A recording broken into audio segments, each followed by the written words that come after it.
যুগের বর্বরতম নৃশংসতম হত্যাযজ্ঞ পরিচালনাকারী জালিম শাহী স্বৈরাচারী শেখ হাসিনাকে উৎখাত করে দিয়ে এদেশের মানুষকে মুক্ত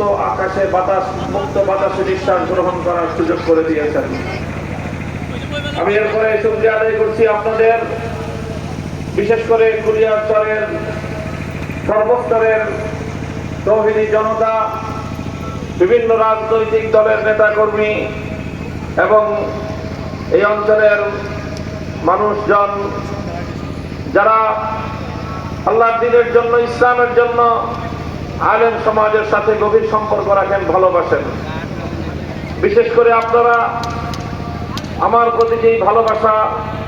এবং আন্তরিকতার প্রমাণ রেখেছেন 2021 সালের যখন তৎকালীন ভিনদেশী চক্র বাংলাদেশের ক্ষমতার মসনদকে দখল করে কুক্ষিগত করে বাংলাদেশটাকে অন্য আরেকটি দেশের অঙ্গরাজ্যে পরিণত করবার চক্রান্ত করছিল, যখন বাংলাদেশের রাজধানী মসজিদের শহর ঢাকার শহরকে মূর্তির শহরে পরিণত করবার